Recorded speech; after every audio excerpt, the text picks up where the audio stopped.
Pero I think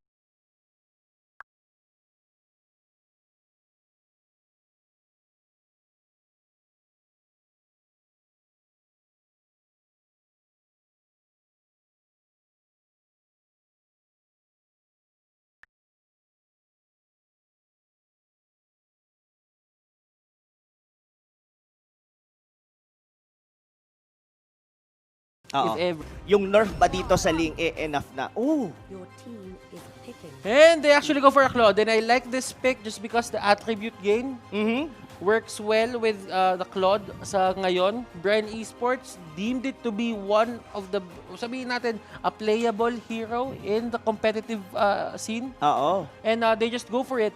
Gusto ko yung attack speed attribute gain niya, by the way. So, there is a bit of a change there. Kumbaga, dati kasi yun yung binabaan eh. Tapos ngayon, ang ginawa na naman, tinaasan na Tinaas, naman. oo. Pero hindi na doon sa same level as the first one. Kumbaga, nilagay doon sa may gitna nung Totoo. dalawa. To the point na viable na ulit laruin ang isang Claude. And somehow, what do you think about in terms of emblem dito? Babalik kaya dito yung like Veterans Hunter na nauso noong mga nakaraang season? Or still, ito yung papasok dito, yung the Killing Spree na ang gamit na gamit talaga ngayon na Assassin Emblem is Killing Spree. Pero looks like ang tanky ng kung iisipin mo, aside from Brand Esports that they have the Uranus, what do you think about these butters? If we could be doing a prediction dito, which draft are you favoring the most? Brian Esports, in a way, they have this 1-3-1 thing going on for them. I mean, both teams naman. Pero mas mataas lang yung emphasis kasi dito talaga kay Cardsi na mabigyan siya ng gold. So, if you think about it, yung Omega dito, they have the Ling. Si Ling din, kailangan din ma-funnel yan. But the thing about Ling is, kaya niya kasi kumuha ng pick-up sa sarili niya eh. For Claude kasi medyo kailangan mo pang ilatag sa kanya yung kill in the early stages of the game. So, pacing-wise, if makuha ng Omega ng mabilis dito yung lead against Brand Esports, Omega has a better chance of winning actually. But, if Brand Esports stops them from actually doing anything at sabihin natin ma-funnel na lang nila dito o ma-accelerate nila yung farm ng Claude, then that only means na medyo not medyo, pero magkakaroon talaga ng problema dito yung Omega PH. Yeah, I totally agree with you. Pero siguro ako, if I'll be doing a prediction dito, probably slightly, I'll lean towards dito sa Bren Esports. To the point kasi, parang ang bilis ng minion ng wave clear nila. They have the Chango, if in case na, yun nga, yung pinag-usapan nating scaling heroes dito, pwedeng makapag-defend agad. Pero yun na, mga kaibigan, this is the very first match ng ating week number 2, Bren Esports laban sa Omega. And we're actually seeing things here happening on the map. Kung papansinin mo, there's a 3v3 happening to the middle lane. Alam ng Omega na nasa kanila lamang dito, pero hindi sila takot dito sa side ng Brand Esports kasi alam nila kaya din nila. And look at the HP bars dito ng Brand Esports. Medyo sila yung naging biktima dito ng ginagawang aggression ng Omega. Grabe yung aggression nga talaga ng Omega. Look at the damage na binigay doon hit, pero ang hinahabol ngayon dito, that's gonna be Haze, habol, Coral TC, Molten Sights to slow down. It's gonna first kill, pero hindi pa sila humihinto. Hit will be taken down as well by Flap TC. What a timing na pagdating doon ng Tamus. Holy moly, kakasimula pa lang natin dito. Kakasimula pa lang natin dito, may 2 kills na papasok dito sa Brand Esports. And wow, Omega got punished. Punished talaga. Kasi they almost had, to be honest, few doon from the initial damage na binigay nung Hilda. Pero not knowingly, yung ikot ni Flap TC, sobrang laki. Ayan, kung makikita natin dito to our Gillette instant replay na first blood doon si Ace at yung Molten Sights ni Flap TC no? Yun yung talagang medyo burden sa side ng Omega that time. Alam mo, Rob, good na sana yun for the side of Omega na napuwersa nila umalis ng lane sila Rebo, napuwersa nila umalis ng lane si Flap. Nakapagbigay sila ng space. But ang hindi naging okay para sa kanila nakakuha ng 2 kill yung side dito ng Brand Esports, yung isa pa doon napunta kay Carl. Totoo. Yun yung magiging parang mahirap. Lalo, sa ganitong sitwasyon kasi, lalo na't na unang nag-level 4, yung Tamus, talagang kayang-kaya niya ng i-zone out dito. Kung makikita mo, kinat na doon nung Tamus sa top, nakakulong na naman siya, nandito na naman sa gitna. Flap TC going in, pasok sila dito, Cotton Internal has been popped out, Tempest of Blade ni Haji, ginamit na lang pantakas mga chong, and that's gonna be end of the skirmish, and 3-0, lamang na lamang dito, Butters, ang Brand Esports. And enigmatic plays coming here from Bren Esports. You wouldn't really know kung saan sila manggagaling. It just so happens na laging meron tao doon sa mga gilid. And right now, Haji, hindi niya din alam kung saan nagagaling tong pressure na to. At gusto niya man tumulong, pero the only thing he can throw out right now is the Tempest of Blades. Isang knock-up lang yan. And na-realize dito ng Bren Esports na, wala sila masyadong stun. Oo, totoo. Yun eh. Kumbaga kaya silang pasok-pasukin. Yes, they do have here na mga parang single target poke, even the damage from hit. Pero ang nagiging burden talaga for the side, I guess, dito ng Omega is si Flap TC. Kumbaga, well-farmed siya. Look at the damage doon if you almost have HP doon si Haji. At ang naging nga, isa pang problema, hindi na makaalis sa mid lane dito ang hyper carry ngayon ng Omega. And as far as I know, the thing about Chang'o kasi is yung bawat placement no, ng first skill niya, kapag tumama talaga lahat sa iyo yun, masakit na masakit yun. And now, pa-isa-isa kasi yun, and he got everything of those skills at Kenji dito, nasa alanganin. Oo, nasipa siya doon at alanganin na nga dahil kailangan niya na dito umuwi doon sa may bandang gilid. Look at Flap TC going in. Pero may counter kill naman na bawian na rin at last. Pero yung space na binibigay dito ni Flap TC for the whole Bren Esports squad, sobrang hindi matatawaran, paring Butters. They get the turtle almost for free and almost din na nakuha nila doon yung orange buff ng Omega PH. And si Ribo dito, naparusahan siya ng onte, pero that is still a Uranus, hindi madaling i-take down yan. Totoo. Ito pa yung mahirap dyan, no, Butters. Kumbaga, Flap TC, which is technically, dapat yun yung medyo mahihirapan in such lane na, kumbaga, parang stalemate sila dapat doon sa lane na yon. Siya yung nag-flourish dito sa ating early game. Ngayon, hindi na nila ngayon mabantayan si Carl TC. And this is something na kailangan mo talagang maging cautious talaga, buong Omega. And to add to that, Rob, hindi na din nila mabigyan ng place to farm si Haji dito in any way. Lahat ng pwede pag-farman ni Haji dito nagkakaroon siya ng problema. Oo, yun ang problema. Dahil namatay na rin doon yung Hilda. Pero tumalon doon sa may bandang gitna, Current TC, but the damage is not enough. Look at that Loyi, hindi mabigay yung damage dito ni Haze with that passive and Flap TC just murdering the back lanes of Omega Esports. Triple kill nga pa ang binigay. That's Flap TC, the new kid on the block para sa Bren Esports, doing a lot of things para sa kanilang squad. Omega, they're really having a hard time just because of that reactive play na ginawa ng Bren Esports. Oo. Dapat sa Omega okay yun eh. Dapat sa Omega talaga nagkaroon ng pabor or advantage. But the thing is, the double kill made it worth it for the side of Bren Esports. And from there, nagkaroon na sila ng problema. Hindi na nila alam ngayon kung saan sila pipwesto. Map control is out of their hands. Hindi na talaga nila makontrol ang mapa dito dahil si Curl PC, hindi niya rin nga nakita nandun sa ilalim ng damo. May sipa pang magagana pero habol dito ang Bren Esports. Di pa sila umihinto. And ito na, Butters, unti-unti nang nauubos ang mga inhibitor turrets dito ng Omega. And look at Carl TC, how free of him na makapag-farm, just taking the turtle on his own.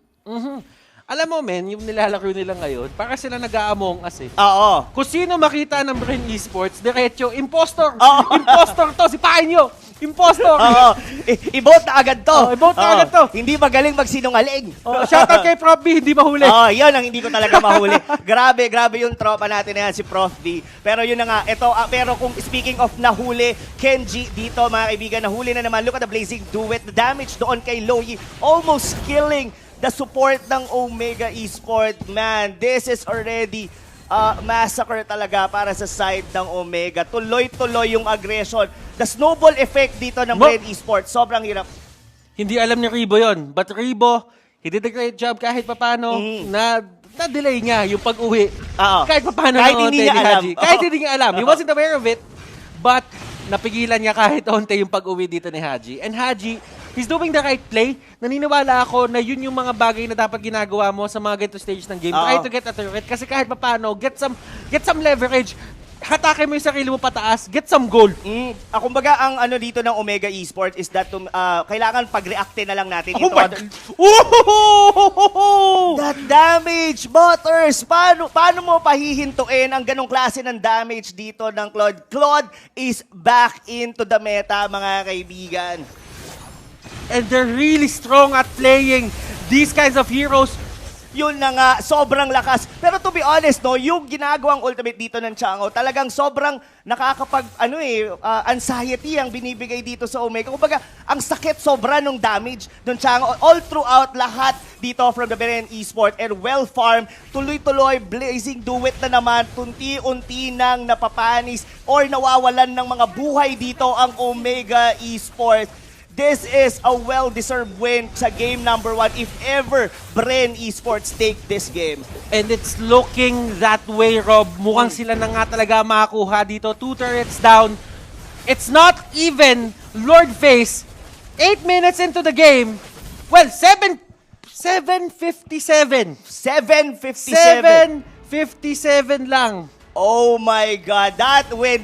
I'm not sure if this can be the quickest win here on the MPL, but definitely that was one for the books, mga kaibigan. What out of words talaga ako how Bren Esports made that win on Omega Esports. But still, game number 1 pa lang to, mga tol.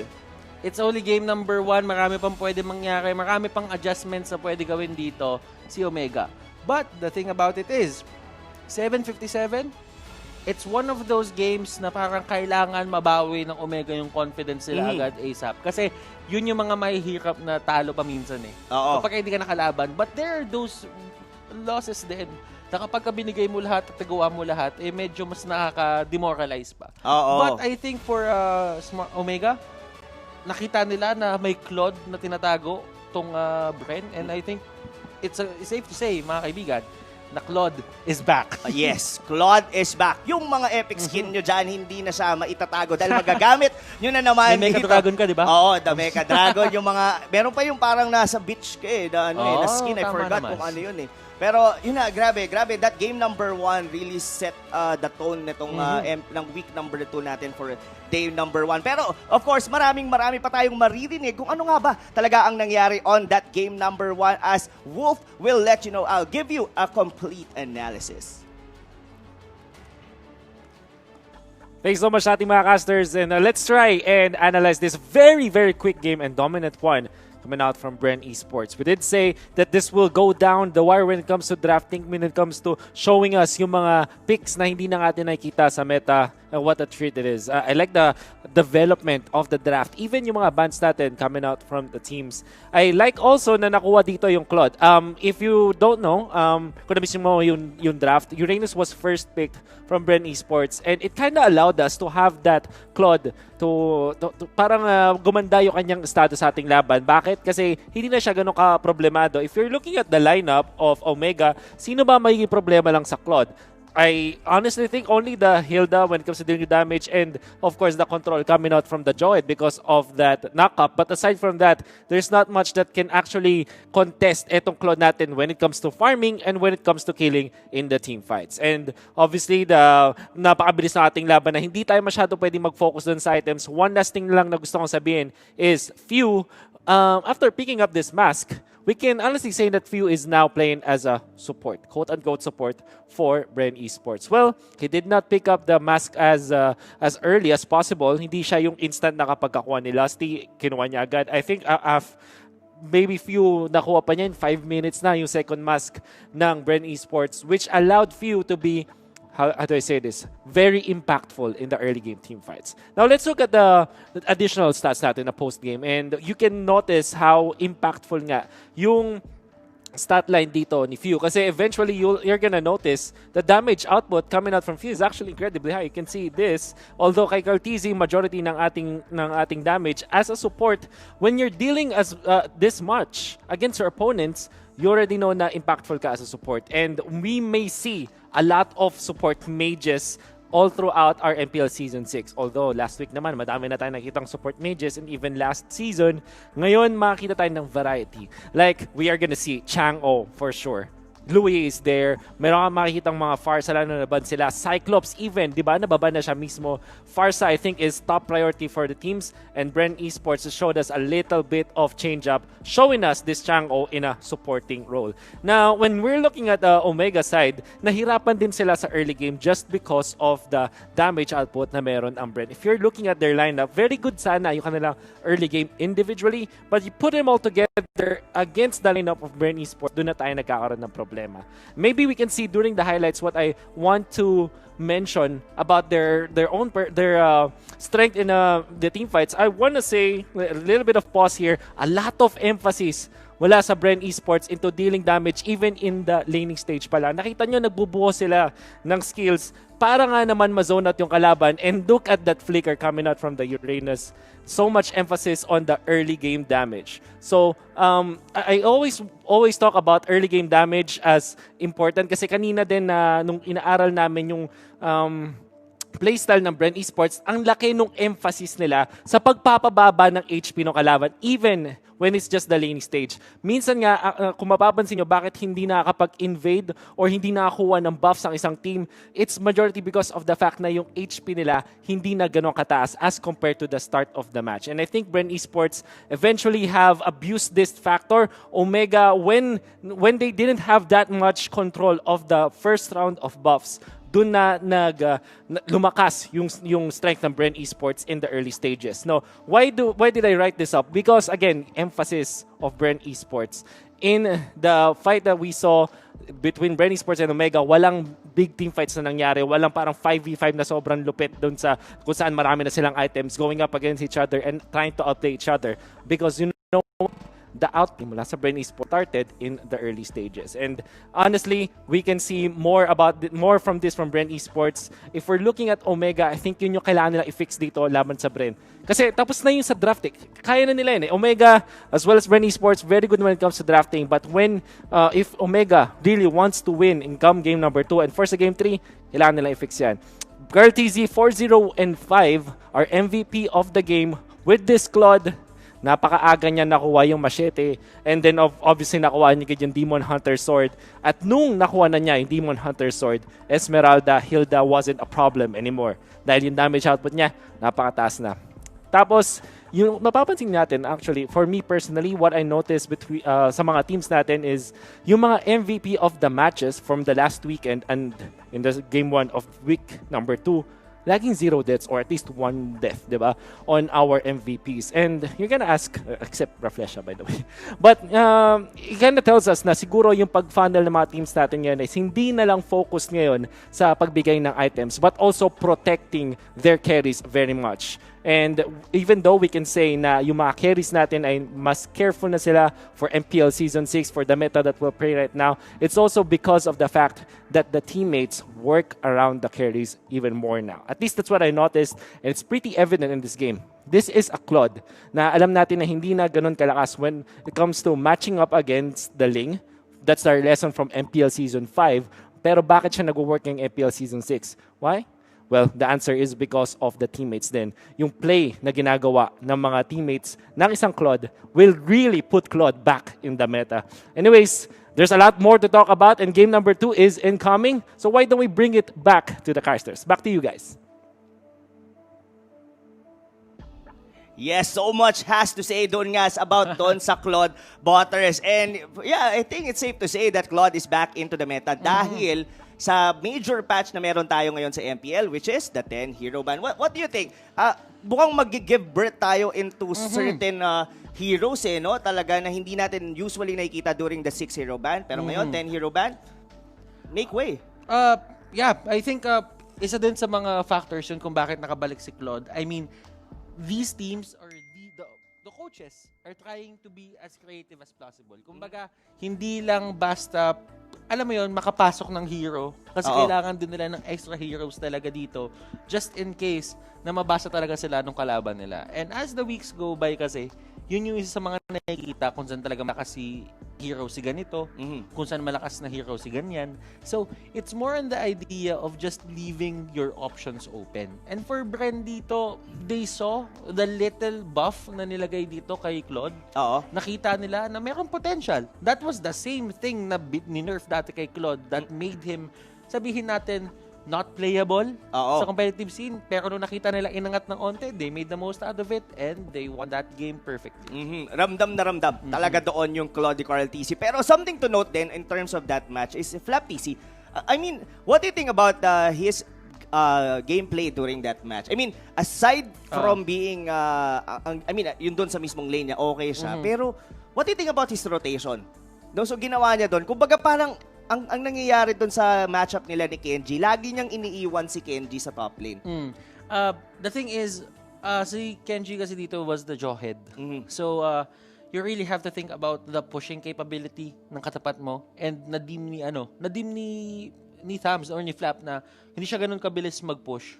At ang ginagawa usually kasi dito ni Flap, bago siya umikot, bago siya mag-rotate dun sa may mid, sino-shove niya muna yung lane. Kumbaga, pinupush niya muna yung lane papunta dun sa torre ni Kenji to the point na, alam mo yon, para mahirapan lang si Kenji mag-push. Kasi kung gagamitin niya yung homing missiles, it wouldn't really be enough yung yung mana niya to actually sustain the lane against Flap kapag bumalik siya. So yun yung pinapakita lang doon ni Flap, the mastery and knowing your matchup. Totoo. So it's more on the idea na ang ganda ng setup na binibigay nila kay Flap dito, and Flap being probably the youngest member of the team right now. I mean, in terms of being in Bren Esports, he's actually adapting to the playstyle ng Bren Esports dito. He knows what to do, and yung intricate na mga bagay na ginagawa ng Bren Esports, nalalaman niya, and he puts it in play. Totoo yan. Sobrang grabe ng performance talaga doon ni Flap TC, even into the rotation. Well, so much to talk about the lineup, the head-to-head nung Jawhead and as well ng Tamus. Pero, eto, ang ganda ng ban dito ng Omega. I mean, banning that show here is somehow denying a hero na ginagamit dito ng Season 6 for Lusty. And of course, the Atlas will not be there.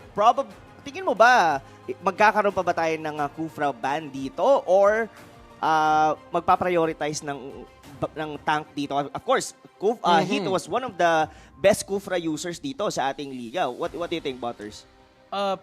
It is a possibility for Bren Esports to not ban it out. Kasi feeling ko at this point, kung hindi mo talaga bibigyan ng priority yung Kufra dito ng Omega sa simula pa lang and you chose the Atlas, wag mo na ibigay. Wag mo na ibigay wag mo na i-ban yung Kufra at the same point pa lang. So, I like the ban on Atlas. Atlas has been nerfed a bit. Yung perfect match niya, yung ejected state, kapag ka nag-close sila, it's not a 0.2 stun. Nagiging slow na siya. So it's a 40% slow, and that's that's actually a huge nerf, kasi kung iisipin mo, yung Purify setup mo, kung ayaw mo mahuli ng Fatal Links, usually napipindot yun dun pa lang sa may perfect match pa lang kapag ka nagsanib para mawala lang yung stun at makatakas ka. Pero right now, hindi na ganun yung nangyayari. May slow na, and you can actually get away with yung Fatal Links na. Totoo naman. Pero still viable. Yun nga, binan pa rin nila dito yung Kufra, giving Omega PH for what's gonna be their first pick. That's the Yuzong. Well, di ba napag-usapan din natin kanina that Yuzong is S-tier din siya in terms of being on side lane. Even on mid lane, pwede rin siyang gawing funnel. Yeah. I'm actually surprised na Bren Esports gave out the Yuzong. Yeah. Na parang alam mo yun, mas safe na mag-iwan ng Kufra kesa ng Yuzong. Pero ang sabi nila, sige, bigay mo yung Yuzong kasi makukuha natin yung Uranus at saka yung Farsa. The Farsa, no? It's drafting patterns. Ito yung sinasabi natin dito, Rob. This is the drafting patterns na nagagawa ng 10-ban setup. It's really new. Ang bago niya tignan, men. Saka din kung iisipin mo dito, parang willing ibigay dito nga ng Bren dito si Yuzong just to get, I think, it's not only the Uranus pick, probably yung Farsa rin kasi, as we all know naman, nung nakita natin, even on week number 1, kahit sinong team na gumagamit ng Farsa, ang laki ng chance nilang manalo. Diba? Like what we've said kanina, Farsa is one of the best supports dito sa laro natin ng Mobile Legends. Pushing shoving capability, kaya niya mag-push, kaya niya mag-defend, feathered airstrike, napaka-safe na skill. Don't even have to get into their faces kahit nandun ka lang sa area. May mga times kapag nasa likod ka ng torre, hindi ka na nila susugurin kasi alam nila, lilipakan mo lang din sila. Oo. Tsaka, ito pala, Butters. Excited ako dito sa one-eye support natin na to si Cyclops. I mean, it's been used by Haste on week number 1, the Endor match against Blacklist International. And sobrang ganda. Ganda nung, hindi pa natin nakikita masyado yung full na pwedeng ibigay ng isang Cyclops. Pero sobrang annoying niyan sa Clash. Tapos to the point minsan na pag hindi mo naman siya pinansin, yung damage niya, parang kang sinisip-sip yung HP mo nung nung second skill niya. I forgot actually the name of that was Planet's Attack. The Planet's Attack. Alam mo, kahapon nakalaban natin yan. Oo. Nakalaban natin yan. Anong sinabi mo? Okay, yung buhay ng Cyclops bumalik dahil sa concentrated energy. As in, literally, binaburst down siya ng mga kasama namin. Binaburst down siya sila nila Manjin, nila Wolf. Tapos bigla nagreklamo sila bigla. Pre, yung buhay ng Cyclops bumalik. Ayaw mamatay. Yung concentrated energy, ayaw mamatay. Oo, yun lang talaga. Concentrated energy. Grabe tong hero na to. Pero, yeah, so much to say. And ang maganda pa dito, I mean, on this ultimate dito na Cyclops, he could be able to, proper timing of course pa rin naman. Kasi may mga pang-cancel kasi ng skill itong si Carl TC, which is probably siya yung gagamit dito ng Lancelot.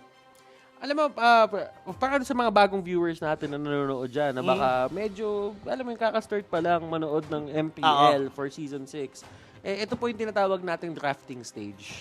Yes. Where you actually ban out heroes na ayaw mo makita sa kalaban and you pick the heroes na gusto mo para sa side mo.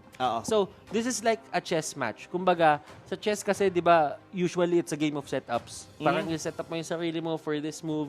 At kapag hindi nakita ng kalaban mo, you just punish them. Sabihin natin, you just punish them very hard. So, sabi dito ng ganun yung pinaka-thought ng drafting. Totoo. Meron akong gustong quote na sinabi dito ng kaibigan natin, si Midnight. Sabi niya dito is, etong drafting phase, meron tong invisible war na nangyayari in between coaches. Na hindi nyo nakikita, pero yung utak nila, doon yung naglalaban in terms of, kasi most of the time yung mga players kasi, they just want to play the game. Kumbaga, as much as possible, hindi na sila nag-i-input. Probably, konting ito siguro pwede. Pero, ang pinaka talaga na gumagawa nitong draft na to, of course, it's the coaches itself. And pag yung burden na yun, inilagay mo pa sa isang player, sometimes, mahirap na siya. Though, it's workable kasi, of course, during our normal rank games, nagagawa naman natin siya. Pero, this is a professional league. This is MPL. Lahat dito nagmamatter. Even the slightest stress na pwede mong ibigay sa players is as much as possible, matanggal mo and put it all that sa mga coaches. Kaya sobrang ako sa mga coaches Sobrang down ako talaga sa kanila. And etong mga drafting na nakikita nyo ngayon, this is a matter of just getting, sabihin na natin, the statistics for these heroes, and Angela picked for the side of Omega. Kenji! This is probably a core, Angela. Meron tayong I forgot kung sino yung nagsalita nun kanina, yung in terms of the strategy na pinangka-counter nila. I think that was Wolf Na sinabi niya yung counter on the specific funnel or sa ganun is the Angela.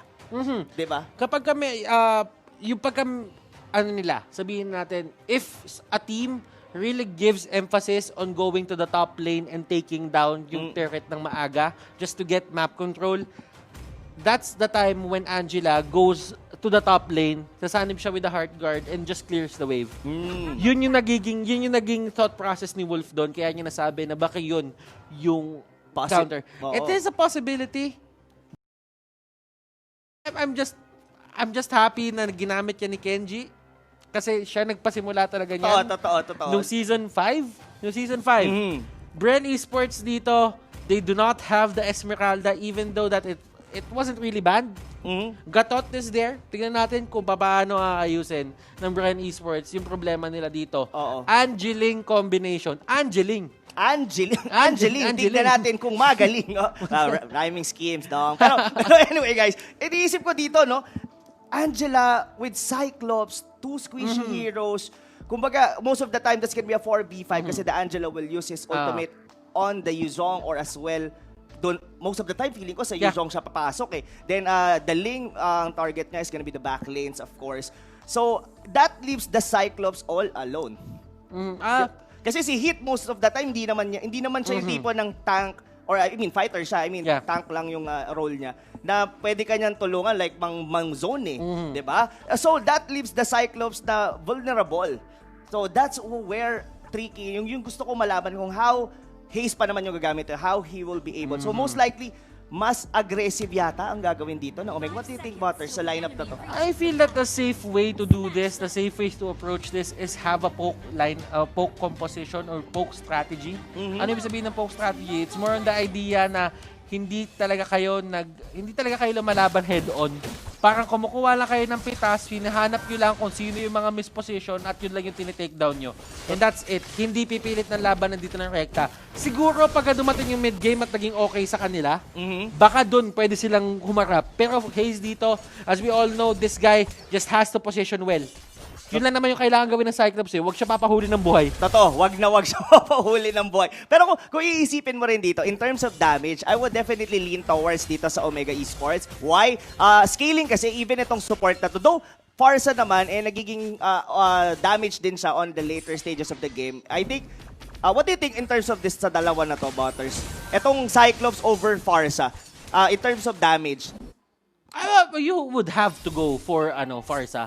Just because of the coverage na meron si Farsa. Sabihin natin, yes, mas mataas yung scaling ng damage si Cyclops. Pero that's solely because the reason na single target halos lahat ng skills niya. And pwede naman siya maging AoE. But in a way, kailangan kasi sobrang dikit-dikit na nila nun. And nasa kalaban mo na yun kung gagawin nila. Pero kasi si Farsa kasi ang ginagawa naman niya in terms of damage output, dinidivide niya sa lahat eh. Oo. Saka yung yung single target damage dito ng Omega Esports, sobrang sakit even from the tank itself, of course, dito si Hit. Pero dito na yata yung unang magaganap. Medyo masakit. Kenji, medyo nanganganib. Hindi pa siya level 4 dito, mga tol. Pero dun sa may bandang likod, zone out lang sila ni Hit. That was Lusty on the PNK.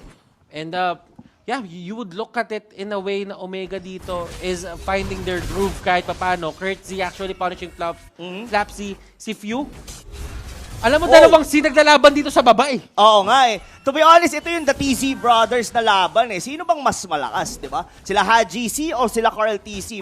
Kung nakita ko nga sa post yun ni Manjin eh. Pick your poison eh. Pick your poison. Pakiramdam ko pick your Z. Pick your Z. Pwede naman. Oo. Pero ito na, mga tol. Well, this is a much slower game compared to game number 1 wherein nag-snowball ang Bren Esport and probably mukhang makakakita na tayo talaga ng laban dito in between these two teams. And I think it's because of the fact din na maganda yung drafting ng gitna ngayon ng side ng Omega. They didn't really put sabihin natin, like kanina, yung mga heroes sila that didn't really have any damage or stunts. Ngayon, may punish sila eh, katulad nito. Oh, yun na yung punish na yun. Pero nakapag-flicker out pa rin naman doon si Few sa may bandang likod. Pero Lusty, hindi siya magiging maswerte. Pero mukhang nahabol pa nila yung nagte-teleport na Farsa doon sa may backlanes. Pero nandito naman si Rivo just to save the day. Kenji, nawala na yung sinaniban but still gonna be getting out on that skirmish sa may gandang gitna. And I guess Omega Esports did making a very good match dito sa game number 2. Okay, it's all about setups. Kurtzy dito will try to get away. Dating magkampi. Oo. Hinambalos ni Hit yung dating yung kampi. Totoo. Saan ka pupunta? Nandito pa naman. Buti na lang hindi siya doon namatay. Pero ang mamamatay, Flap TC, still gonna live doon sa may palakol. Grabe yung axe dito ni Hit. No? I mean, the damage from the hill, kanina yun din yung naging reason kung bakit sila nag-snowball yung Bren, di ba? Sa game number 1. Kasi they almost had, I think that was Few. Pero dito on game number 2, mas ramdam mo rito si Hit. The thing is, nung game number 1 kasi is they didn't really have the best setup. I mean, yung Omega doon, they collapsed in the middle lane pa lang. As early as 2 minutes, as early as the first minute of the game, nagkaroon na agad sila ng problema. Ngayon, si Haji, I think this is a much better game for him considering na nakakuha siya ng kill. Totoo naman.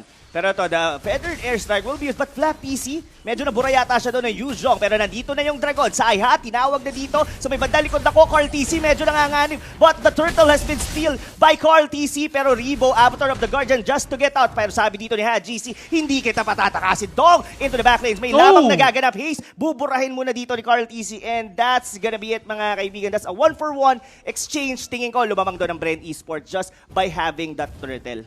This is Kurtzy saying hi. Oo. Sa mga dati niyang mga teammates. Totoo. Kamusta, Kenji? Kamusta, Haji? Kamusta, Kenji? Oo. Kamusta, Haze? Kamusta na kayo, tol? Kamusta na kayo, tol? Eto ako. Ito yung pinag-practicean ko ng sobrang tagal. Oo, grabe. Carl TC's performance dito, I mean, from game number 1, dala pa rin dito from game number 2. Something talaga to note dito. Pero the Feather Airstrike will be there just to zone out the rest of Omega Esports. Carl TC, still Grabe yung laban. Well, it's still gonna be a back and forth, mga kaibigan. 50-50 pa lang. I mean, in terms of goal, 200 lang ang difference. Pero ito, flicker out from Heat, and takas na siya dito. Now, we're already heading into the mid-game, Butters. Alam mo, going into the mid-game, I would say that Brand Esports has a certain amount of lead in terms of the map control na pinapakita nila, objective control. Kasi tinan mo, kung yung ginagawa dito ni Lance, medyo sa may bottom, kinukuha niya lang yung mga jungle monsters dito ng side ng Omega. And Omega doesn't really have an answer to that. Kung sino yung nawalan ng turret sa baba, sila pa yung may lakas ng loob mag-invade dun sa kabila. Oo nga eh. It rhymes. It really rhymes. Pero yun nga, like what Butter said kasi, on the early stages of the game kasi, the mid lane is yung pinaka-importante aside from the side lane. Oo. Pero yun nga, bakit ganon yung nangyari? Sila pa nga yung mas nagiging aggressive. Look at the damage. Feather Airstrike. I don't think na mamamatay dito si Curtis. Nag-aabang doon si Hit sa may bandang likod.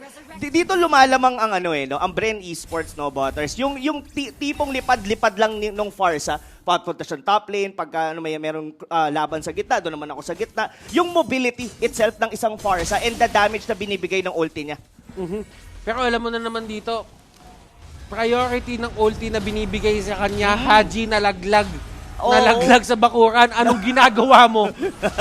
Nahulog pa nga doon. Pero yun na nga, yung turtle mawawala. Kasama na doon ang buhay. Doon ni Heat, may sunod pang laban. Mag-isa dito, Curtis. Doon nakasanib sa kanya dito yung Angela. I don't think nakakayanin ito. So may bandang likod. That's Flap TC zoning out. Napilitan siya mag-flicker out. Masyado ka na yatang malalim, Uranus. Pero the damage will not be enough. Curtis, kalaban si Carl TZ. Grabe naman tong laban na to. Dito tayo matututo talagang mag-rhyme, no? Oo. Puro Z kasi lahat ng mabibitaw mong salita, eh. Alam mo, Rob, hindi ko naman masisisi. Oo. Yung Omega dito, kung bakit nagkakaroon talaga sila ng problema.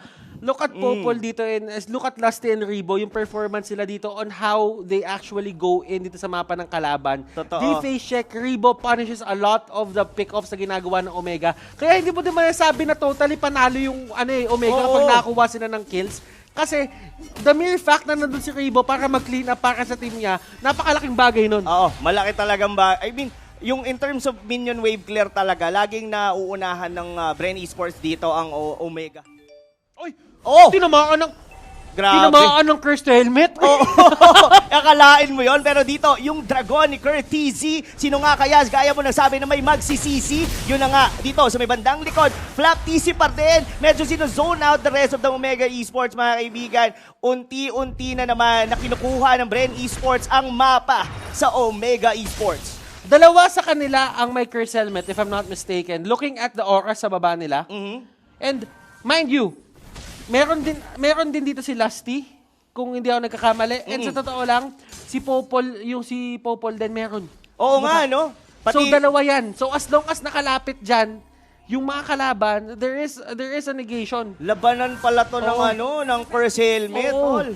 Tinan mo, kumuha na nga din si Heath. Oo, naingit, sabi niya, uso Uso to Uso to. Ito, this is the item of the the meta ngayon, sa 10 hero ban. Kuha nga tayong curse helmet. And to be honest, it's a good item for both of the teams. Yes, definitely. There are two things that you should consider kapag kukuha ka ng curse helmet. It's more on the idea na yung kay Popol pala, yung puso pa lang, yung molten heart. Yung molten heart pa lang. So, umangat dito si Gatot. Well, Gatot is still Gatot. Kumbaga, siya core siya. To be honest, Butter, just to butt in, sorry. Mahilig si Lusty sa ganyang klase ng mga build. Yung, alam mo yung kinukuha nila yung ingredient. Parang naalala ko siya dati sa Hylos. Kinukuha niya lang yung bilog na kulay blue. I forgot the name. Doon sa Clock of Destiny. Tapos kukunin niya yung molten core lang. Yung elegant gem. Oo, yung elegant gem. Ganon mag-item build si Lusty. Pero Kenji dito mabubura from the side of Mega Esports. Wow. Bren Esports looking very strong dito sa ating patch ng 10 hero ban, mga kaibigan. Paano ba pinapalambot ang meat? Pinapakuluan? Pinapakuluan? Ano pa ginagawa? Pinapalo-palo. Oo. Yan yung ginagawa nila ngayon. Pinapalo-palo talaga nila dito. Oo, grabe yung pagpalo. May kasama dong ibon sa likod. Courtesy dito, bin zone out na naman dito by Bren Esports. At was that Odil? Si Lemon nata. Si Lemon. Lemon. Okay, oo. Tinitignan sino ba yung nandun. Lagi ko kasi siyang nakikita eh. Pero to, the zone out coming from the Avatar of the Guardian just to shove away the rest of Omega Esports, mga kaibigan. Habol sila. Gitna dito, basag na. He's still will not live another day doon, mga kaibigan. 2-man down para sa side ng Omega Esports. And now, Bren Esports dito, having a complete lead sa laban na to, Butters. Clearly, Rob, nakikita naman natin dito kahit pumikit ka pa. At nakikinig mo lang ngayon yung siege na ginagawa ng Bren Esports, you would know that they're in the lead. Pero